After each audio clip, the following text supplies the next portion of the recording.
Hey, it's the iPhone 7. Now, I promise we're going to talk about the headphone jack, but let's start with something fun. The iPhone 7 is water resistant. It's not quite as water resistant as Samsung's phones, but it's still not going to freak out if you get it wet, and that's awesome. The new iPhone 7 and 7 Plus look more or less exactly like the iPhone 6 and 6 Plus from 2014.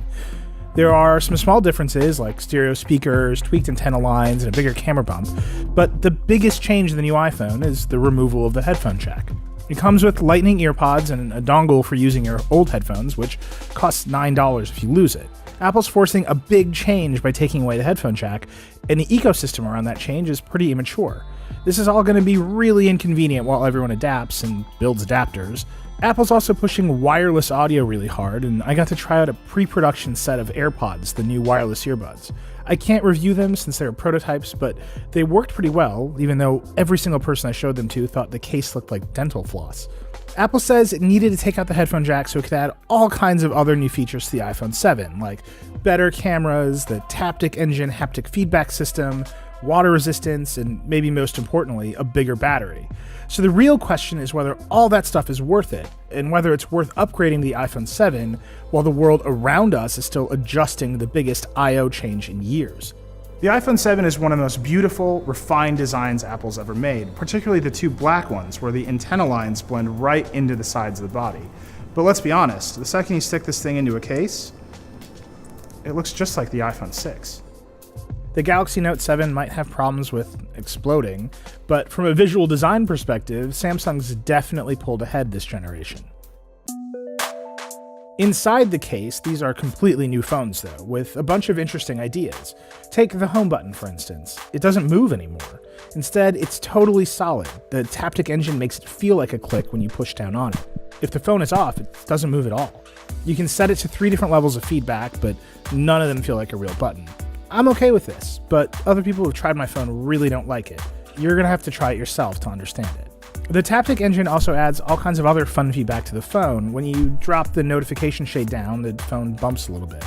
It's way more useful than 3D Touch, which I always thought was a gimmick and still hasn't really caught on. The iPhone 7 and 7 Plus also have the new A10 Fusion processor. It's fast, but it wasn't noticeably faster than my iPhone 6s Plus during my boring day-to-day use. I'm sure high-end games and other apps will eventually take advantage of this new processor, but that'll take some time.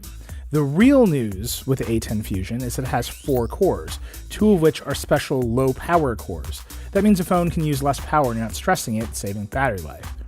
In about a week of use, I got 8 to 10 hours a day of battery life with the iPhone 7 and about 10 to 12 hours of battery life with the 7 Plus. That's pretty much what Apple claims, but depending on how much you use your phone during the day, it could be just the same as the 6S. The other big news of the iPhone 7 is the improved camera. It's an improvement over the 6S, but it is not a huge leap, and it's about the same as the Galaxy S7.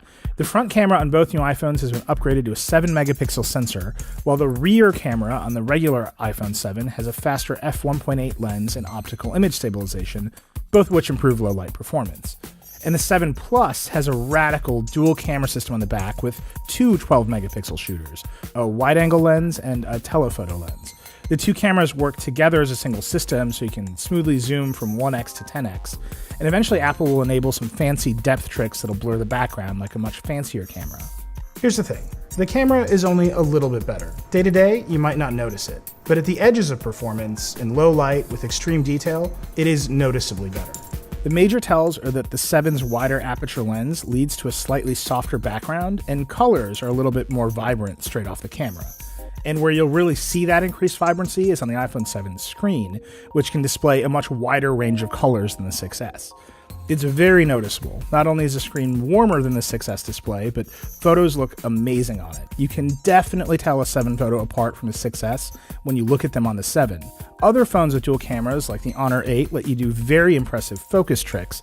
Apple says a forthcoming software update will enable a similar depth effect for portraits.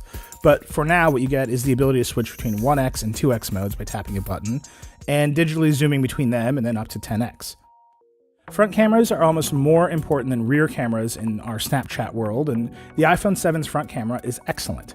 It's not quite as wide angle as Samsung's cameras, but it's bright, it's sharp, and the Retina flash is still a terrific idea. The new iPhones run iOS 10, which is a terrific upgrade over iOS 9. It has a slick new version of iMessage with all kinds of new features, a new version of Siri that can be extended by third-party apps, better integration with smart home devices, and a ton of other new stuff. Of course, you can get iOS 10 on any recent iPhone, so it's not worth buying a whole new phone just to get it, but it's definitely worth upgrading in general. The world just isn't ready for the iPhone 7. The most interesting feature of the dual camera doesn't ship at launch, apps haven't been updated to use that Taptic engine, the entire ecosystem of new headphones and adapters required to make use of Lightning and wireless audio is just getting off the ground. Right now, using the iPhone 7 in a case feels just like using an iPhone 6S with a weirder home button and more dongles.